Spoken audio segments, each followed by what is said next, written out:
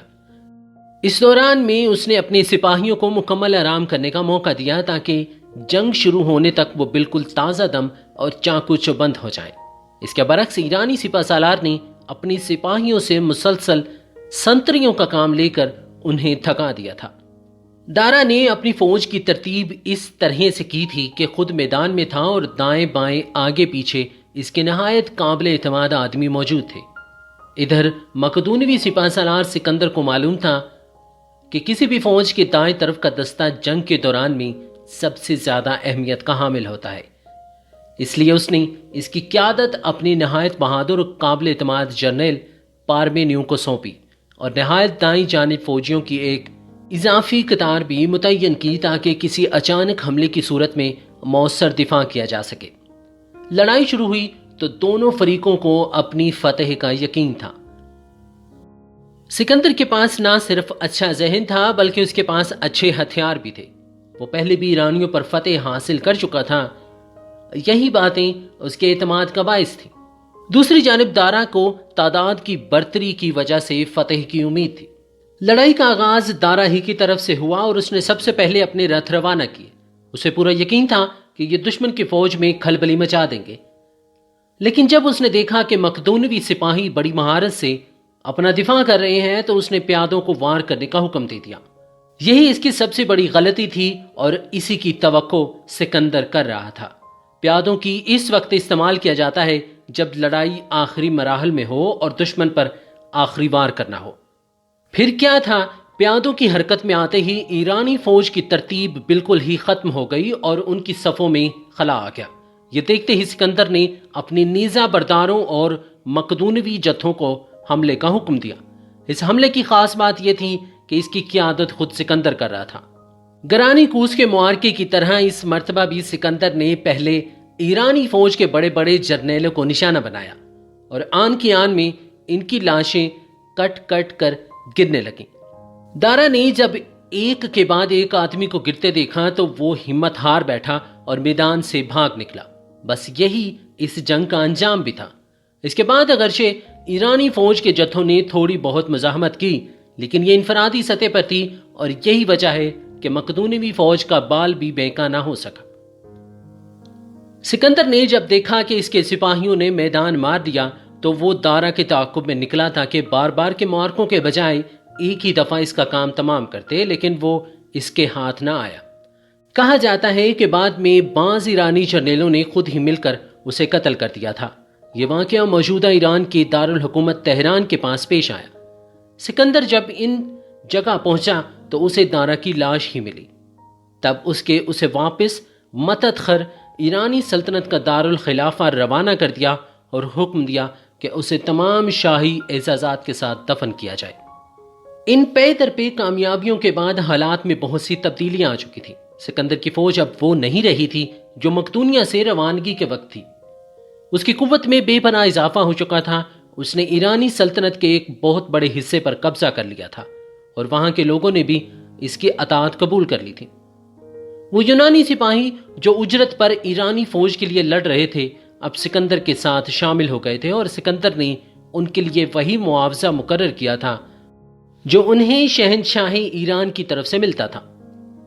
ان سب باتوں کے علاوہ خود سکندر کی طبیعت میں بھی بہت زیادہ تبدیلیاں آ گئی تھیں کہ وہ اپنے آپ کو یونانی دیوتا زیوس کی اولاد سمجھنے لگا اور اپنے خلاف کوئی بات نہیں سن سکتا تھا۔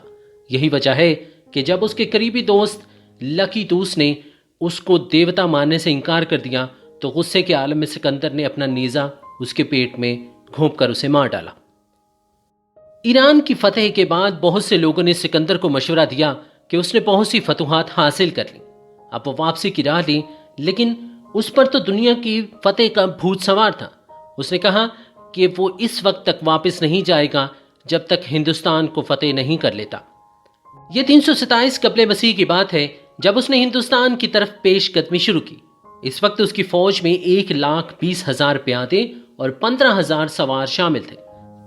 کوہ مور کے قریب نیسا کے مقام پر دونوں فوجیں آپس میں مل گئیں اور انہوں نے اٹک کے مقام پر دریائے سندھ کو عبور کیا۔ اس کے بعد دریائے جہلم کے قریب ان کا سامنا ہندوستانی راجہ پورس سے ہوا۔ سکندر کو معلوم تھا کہ وہ پورس کا مقابلہ اس طرح سے نہیں کر سکتا جس طرح سے دارا کا مقابلہ کیا تھا، یعنی وہ سامنے سے حملہ نہیں کر سکتا۔ راجہ پورس کی بہادری کے قصے اس نے سن رکھے تھے، تب اس نے ایک جنگلی چال چلی۔ اس نے ایک جرنیل کی قیادت میں اپنی فوج کا ایک حصہ پورس کے سامنے کر دیا اور باقی فوج لے کر ایک اور مقام کی طرف چل پڑا۔ اس سے پورس یہی خیال کرتا کہ مقدونوی فوج کے وہی مٹھی بھر سپاہی ہیں جو اس کے سامنے ہیں، لیکن اس کی بے خبری کا فائدہ اٹھا کر سکندر ایک طرف سے حملہ کر دیتا۔ لڑائی شروع ہو گئی۔ پورس کو سکندر کی موجودگی کا اس وقت تک علم نہ ہوا جب تک وہ دریا پار نہیں کر چکا تھا۔ تب اس نے فوراً اپنے بیٹی کی کمان میں ایک دستہ سکندر کی طرف روانہ کیا، لیکن سکندر تو بڑے بڑے سپہ سالاروں اور جنریلوں سے دو ہاتھ کر چکا تھا۔ یہ نوجوان اس کا کیا بگاڑ سکتا تھا؟ اس لڑائی کا نتیجہ یہ ہوا کہ پورس کا بیٹا مارا گیا اور اب سکندر کے سامنے میدان بالکل صاف ہو گیا۔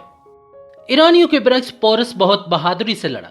اس کے لشکر میں 180 ہاتھی بھی شامل تھے۔ انہی سے مقدونوی فوج کو زیادہ خطرہ تھا، کیونکہ ہاتھیوں کو دیکھ کر گھوڑے ہیبت زدہ ہو جاتے ہیں اور اپنے مالک کو بھی نہیں سنتے۔ اس مصیبت کا علاج سکندر نے یوں کیا کہ جو ہی ہاتھی حملہ آور ہوئے، اس نے اپنے سواروں کو 2 قطاروں میں بانٹ دیا، ایک ہاتھیوں کے بائیں اور دوسری طرف دائیں۔ یہ سوار ہاتھیوں کو دھکیلتے ہوئے ایک تنگ سی گھاٹی میں لے آئے۔ یہاں آ کر ہاتھی بدک گئے اور خود اپنی فوج کے لیے مصیبت بن گئے۔